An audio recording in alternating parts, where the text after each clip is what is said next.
Good evening, and here are today's tropics for October 18th, 2019. Please note I'm not a meteorologist, and this video is just a collection of my thoughts and opinions about the storm I'm talking about. And for any decision making, please consult the National Hurricane Center, your local officials, or your National Weather Service office. So today I'm looking at Tropical Storm Nestor, recently upgraded this afternoon into a tropical storm.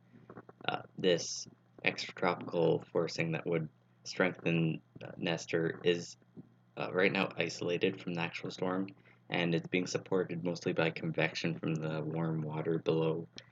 So it isn't subtropical at this point. It's right now tropical, but it could get more subtropical as it starts interacting more with this frontal kind of feature to the north.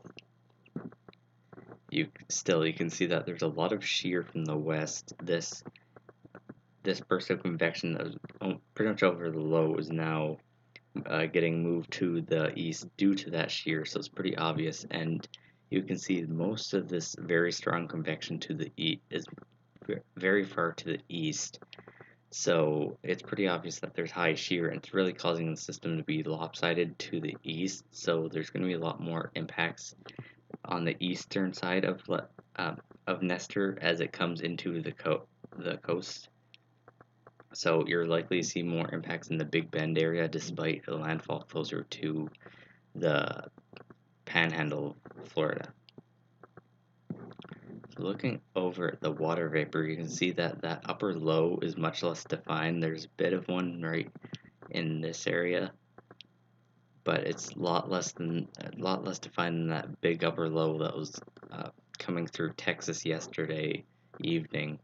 But there is still that upper trough that's pushing right now a lot of dry air into the core of Nestor, which is, in addition to shear, really keeping this convection off to the east where it's a lot moister and the convection doesn't get choked out by this dry air and stable air.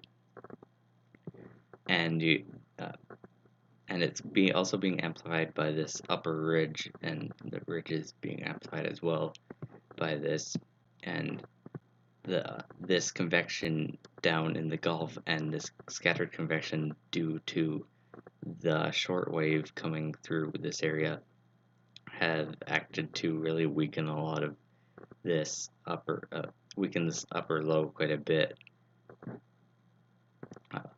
Looking at the surface analysis for 18Z, so that was earlier this afternoon, you can see here's Nestor, and it's south of this warm front here, where a lot of that like kind of jet area and extratropical kind of forcing which would in a lot of cases strengthen a tropical cyclone is to the north of this front, and right now there's not much of that south of there. It's just mostly instability caused by the very warm water of the Gulf of Mexico.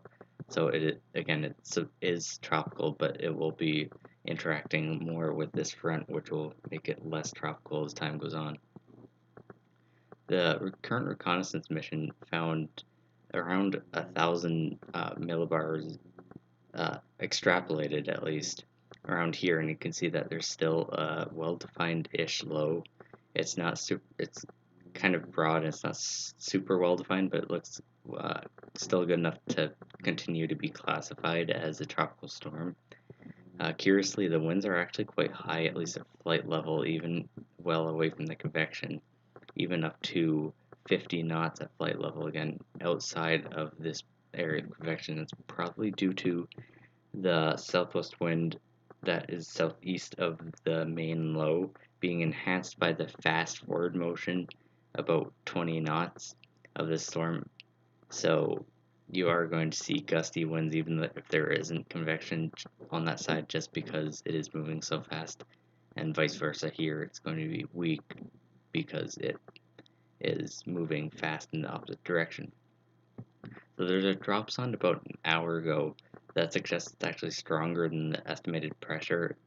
It had a 997 millibar surface pressure with 16 knots of wind, so reducing that, works better in hurricanes, but reducing that, you get more closer to 995 to 996 millibars. So it is a few millibars more intense than the extrapolation. Looking at the analysis for AT&Z, so this is same time as this analysis, just a model on the GFS here. It basically agrees with what we've been seeing. Large upper trough here, which is shearing the system, and a mid-level flow bring dry air into Nestor's core, which is making it very lopsided. All the tropical storm force wind gusts are on the east side pretty much. There's little to nothing on the west side except for some closer to maybe 20 knot wind gusts, which isn't really that much. Now, it does over deepen the system in 6 hours, so this is 0Z. This is about an hour ago from when I'm recording. It has 990 millibars rather than what the drop sound is finding, which is about 5 millibars higher than that, so it does have unrealistic deepening. This could be caused by the GFS's tendency to overdo convective feedback, which would cause false deepening of this low, and you can see here it kind of wraps in that moisture, but you're not really seeing as much of that in the water vapor, so this does look unrealistic right now. But you can see still that there's that dry air coming in, and it would still affect it anyway, even if it were as strong as this does have it. It might be a bit weaker in this, obviously at this point, than if it's starting from a higher pressure, but still at this point it does have the general evolution about the same as we've been seeing. It's still very lopsided and broad at this point. It's starting to interact more with the jet as it comes to the north, so at this point it might be more subtropical than tropical, and the moist air is getting sheared completely off the low at this point. It's just completely to the east or to the south of the low, and mostly over Florida and the southeast. And then you'll be seeing impacts as well into the Carolinas. You might see a bit of surge due to onshore flow here as the strong winds come into the coast, but not as much as you'll be seeing in the Big Bend area. But at this point it'll likely be non-tropical, as it's interacting a lot more with the jet and not getting as much of its energy from barotropical influences. You can see here too, it's looking a lot less tropical. It's just completely lopsided to the east. Looking at the official NHC cone here, you can see on their tropical storm force wind extent, like there's pretty much nothing to the west and almost entirely to the east.